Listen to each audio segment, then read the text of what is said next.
Parents బాగుపడతారు, పిల్లలు బాగుపడతారు. ఖచ్చితంగా మనం ఒక ఇనిషియేషన్ వేసాం, తర్వాత ఫ్యూచర్లో ఇదే ప్రజల్లోకి ఇంకా వెళ్ళి వాళ్ళలో ఒక చైతన్య అవేర్నెస్ తీసుకొద్దాం సార్. తప్పకుండా ఒక కాల్ రెడీగా ఉన్నారు. కాలర్ అయిన తర్వాత పూర్ణచంద్ర గారు మీ దగ్గరకు వచ్చే ముందు కాలర్ని తీసుకుంటాను. శ్రీకర్ గారు హైదరాబాద్ నుండి. శ్రీకర్ గారు చెప్పండి. Sir good evening sir. చెప్పండి శ్రీకర్ గారు, నమస్తే, చెప్పండి. సార్ నమస్కారం అండి. Thank you for giving this wonderful opportunity for speaking with this honourable persons in this prime language debate.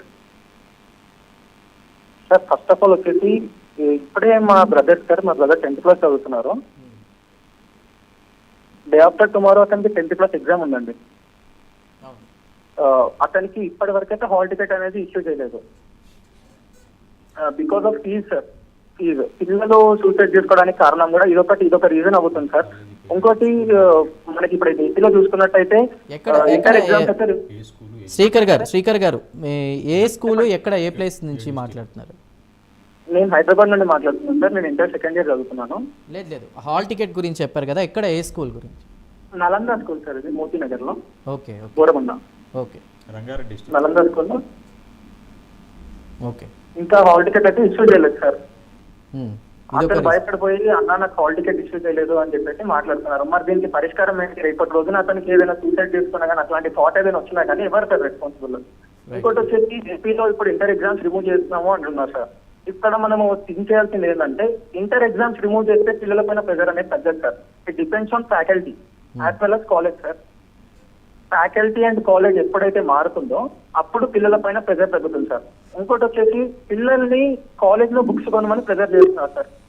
అవును, కాలేజ్ లో మీరు యాక్చువల్గా నేను లైవ్ లో చూసాను, మా బ్రదర్ ఇది కూడా. కాలేజ్ లో మీరు బుక్స్ కొనాలి, ఒకవేళ కొనకపోయినా కానీ ఆ బుక్స్ ఫీజు కూడా మీరు అకాడమిక్ ఇయర్ ఫీజు తోని కలిపి కట్టాలని చెప్తున్నారు. రైట్ శ్రీకర్ గారు. సార్ శ్రీకర్ గారు, మీరు ఎక్కడి నుంచి మాట్లాడుతున్నారు? నేను బోర్గొండ సార్. సార్ మీరు ఇందాక మా చర్చ స్టార్టింగ్ నుంచి మీరు అబ్జర్వ్ చేస్తున్నారో లేదో, ఈ మీడియా సంస్థలే కాదు, గవర్నమెంటే కాదు, పేరెంట్స్ కూడా ఇప్పుడు కాలేజీలో షూలు, బ్యాగులు, పెన్నులు, పెన్సిల్తో సహా అమ్ముతున్నారు. మన ఒక నిమిషం వినండి, ఒకసారి వినండి. ఎందుకు అమ్ముతున్నారు అని అంటే మేము ఫెసిలిటేట్ చేస్తున్నాము, మీరు అన్ని చోట్లకి తిరగక్కర్లేకుండా స్కూల్ యూనిఫామ్, చెప్పులతో సహా అదే స్కూల్లో అమ్ముతున్నారు. అక్కడ దందా కూడా నడుస్తుంది. మీకు ప్రతి స్కూల్లో కూడా ఈ యూనిఫామ్స్, బుక్స్తో కొన్ని కోట్ల రూపాయల దందా జరుగుతుంది. ఈ కార్పొరేట్ కాలేజీల్లో కూడా ఒక కార్పొరేట్ కాలేజీలో 7,700 స్టేషనరీ బుక్లు తీసుకుంటారు సంవత్సరానికి. అంటే ఒక ఫీజు గురించే కాదు, మీరు చెప్పిన బాధ. ఇప్పుడు మీరు హాల్ టికెట్ ఇవ్వలేదు అన్నారు, మీరు ఫీజు పే చేయలేదా? రీజన్ ఏంటో చెప్పలేదు మీరు. అదే అండి, మీరు అగ్రీ ఫీజుకి డ్యూ ఉన్నారు. ప్రాబ్లం మీద గవర్నమెంట్దా లేకపోతే కాలేజీ నడిపే వాళ్ళదా? ప్రాబ్లం మాదండి సార్. బట్ ఇప్పుడు సర్టిఫికేట్స్ వాళ్ళ దగ్గరనే ఉంటాయి కదా సార్, వాళ్ళ తర్వాత ఇష్యూ చేయొచ్చు సర్టిఫికేట్స్. అందుకనే మేము చర్చ పెట్టిందే. ఇప్పుడు ప్రతిదీ కూడా గవర్నమెంట్ చేతులు ఎత్తేసింది అన్నమాట. ప్రైవేట్ ఆర్గనైజేషన్ వచ్చిన తర్వాత ఒక స్టూడెంట్కి ఎగ్జామ్కి ఫీజు కట్టించుకుంటే హాల్ టికెట్ ఆపడానికి లేదు, యాజ్ ఫర్ నామ్స్. మీ దగ్గర ఎగ్జామ్ ఫీజు తీసుకున్నారంటే స్టూడెంట్ హ్యాస్ టు ఆస్క్, అడగాలి, నాకు హాల్ టికెట్ ఇవ్వాలి, ఎగ్జామ్ పంపించాలని. ఇప్పుడు మీరు హాల్ టికెట్ ఇవ్వకపోతే ఇమీడియట్గా డిఈఓకి కంప్లైంట్ చేయండి, ఇమీడియట్గా మీకు హాల్ టికెట్ ఇస్తారు. ఒక అండర్టేకింగ్ లెటర్ ఇవ్వండి వాళ్ళకి.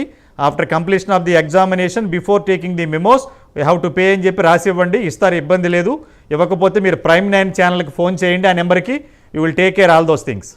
శ్రీకర్ గారు తప్పకుండా దీనికి సంబంధించి అన్నమాచార్య ఇన్స్టిట్యూట్ ఆఫ్ టెక్నాలజీ మనకి ఇటు అబ్దుల్లాపూర్ మిడ్ సైడ్ ఉంటుంది సార్. మన క్రాంతి నగర్ దానిపైన అయితే చాలా ఫైట్ చేశారు. ఫీ హైక్స్ ఉంటాయి కదా సార్. అవునండి.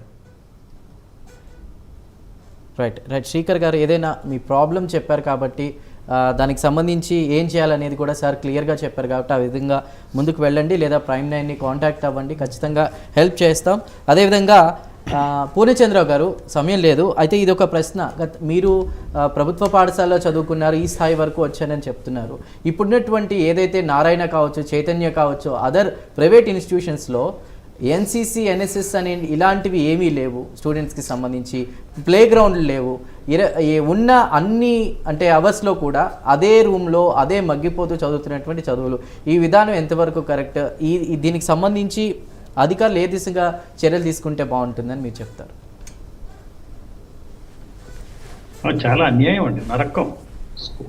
స్కూల్స్లో చదువుకోవడం అనేది సరదాగా ఉండాలా, ఆనందంగా ఉండాలా, స్కూల్కి వెళ్ళటం, ఆ చెట్టు పుట్ట గ్రౌండ్ సరదాగా తిరగటం ఇవన్నీ ఉంటాయి.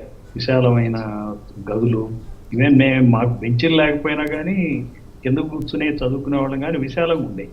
పాకల్లో చదువుకున్నాం కానీ విశాలంగా ఉండేవి.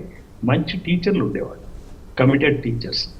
సో ఇక్కడ ఏంటంటే అసలు అన్యాయం అండి. మనం ఈ 40% ప్రజలకు అన్యాయం చేస్తున్నాం, 40% చిల్డ్రన్కి. దానికి ప్రత్యక్ష సాక్షులం మనం. వీళ్ళు ఎన్ని చెప్పినా, నాయకులు ఎన్ని చెప్పినా, మనకి ఇన్వెస్ట్మెంట్లు వచ్చేసినాయి, బిల్ గేట్స్ కలిసాము, మళ్ళీ రేపు వస్తున్నాడు బిల్ గేట్స్, ఎల్లుండి వస్తున్నాడు కలిసాము, ఇవన్నీ కూడానండి అన్యాయం అండి. ఒకళ్ళు ఎవరిని మోసం చేస్తున్నారు వీళ్ళు? దారుణమైన వేదనకి గురవుతున్నారు పిల్లలు. వాళ్ళ బాల్యం అంతా నాశనం అవుతుంది. ఇందాక ఎవరో ఒక ఆయన అన్నారు, పేరెంట్స్ స్కూల్స్ తెలుసుకుని చేర్పించాలంటే అసలు ఇంటర్మీడియట్కి ఇప్పుడు ఈ రోజున నేను వైజాగ్ సిపిగా చేశాను. అసలు ఇంటర్మీడియట్ మా వాడిని చేర్పించడానికి నాకు గవర్నమెంట్ కాలేజ్ దొరకలే, స్కూల్ దొరకలే. ఇక్కడ degree college other than engineering చేర్పించడానికి, ఆర్ట్స్ చేర్పించడానికి హైదరాబాద్లో నాకు కాలేజ్ దొరకలే. ఆడపిల్లలకు ఉంది కానీ మగపిల్లలకి అసలు ఏం దొరకలేదు కాలేజ్. ఇది ఎంత దారుణం అండి. ఏమన్నంటే హైటెక్ సిటీ అంటారు, గచ్చిబౌలి అది వచ్చిందంటారు, 2 ట్రిలియన్ ఎకానమీ అంటారు, నేను బాగా చేశాను, అసలు నా ముందు ఎవరో బాగా చేయలేదంటారు. ఏంటండి ఇది? అన్యాయం ఇది. వంశపరంపర రాజకీయాలు కూడా ఉన్నాయి కదా సార్, చెప్తున్నారు కదా. పూర్ణచంద్రరావు గారు, ఇక్కడ నాకు ఒక విషయం గుర్తొచ్చింది. ఈ మధ్య కాలంలో కొన్ని వీడియోల్లో కూడా చూస్తున్నాం, కొన్ని అంటే గురుకులు అలాగే ఏవో కొన్ని స్టార్ట్ అవుతున్నాయి, వ్యవసాయం నేర్పిస్తున్నారు, ఇతర వృత్తులు నేర్పిస్తూ కూడా విద్యను అనేది కాన్సెప్చువల్ లెర్నింగ్ దిశగా కూడా కొంతమంది ముందుకు అడుగు వేస్తున్నారు. ఎవరైతే ప్రభుత్వ పాఠశాలలో చదువుకుని మంచి స్థాయికి వచ్చారో అలాంటి వాళ్ళు, ఇది ఒక సూపర్ అనుకోవచ్చు. మీరేమంటారు? ఏం లేదు, లోకేష్ కొడుకుని అందులో చేర్పిస్తే చెప్పండి. లోకేష్ కొడుకుని ఆ స్కూల్లో చేర్పిస్తే నాకు చెప్పండి. లోకేష్ కొడుకు ఇక్కడ ఓక్రిడ్జ్ లోనే ఇక్కడ చదువుతాడండి, ఆయన చేర్పించమనండి చూద్దాం. చేర్పించినాక మాట్లాడతాం. చూద్దాం అంటే ప్రజల నుంచి డ్రామాలు అండి ఇవన్నీ, షోకేసింగ్ డ్రామాలు చెప్పటం, ఏవేవో చేస్తున్నామని చెప్పటం, అసలు మేమే ముందు చేసామని చెప్పటం. సో గవర్నమెంట్ డిజైన్ చేసుకుంది ఎడ్యుకేషన్, హెల్త్ ని డిజైన్ చేసుకుంది. ఈ గవర్నమెంట్స్, 2 గవర్నమెంట్స్ ల్యాండ్స్ అమ్ముకోవటం, వాళ్ళ మంచి మంచి ప్రాజెక్టులు తెచ్చుకోవటం, అక్కడ ల్యాండ్స్ ఎక్వైర్ చేసుకోవటం, వీళ్ళు కోట్ల రూపాయల సంపదను పోగు చేసుకోవటం అనేదే రాజకీయంగా తయారైంది. పూర్ణచంద్రరావు, ఒక విషయం అండి, ఓట్లతో గెలవడానికి ఏవైతే స్కాములు చేయాలో అవన్నీ చేస్తున్నారు కాబట్టి ఈ వ్యవస్థలన్నీ భ్రష్టు పట్టాయి. కరెక్ట్, మూలం అదే. మూలాన్ని గనక మనం తవ్వకపోతే, వెలికి తీయకపోతే వీళ్ళని దించాలండి, ఈ నాయకులు దించాలి.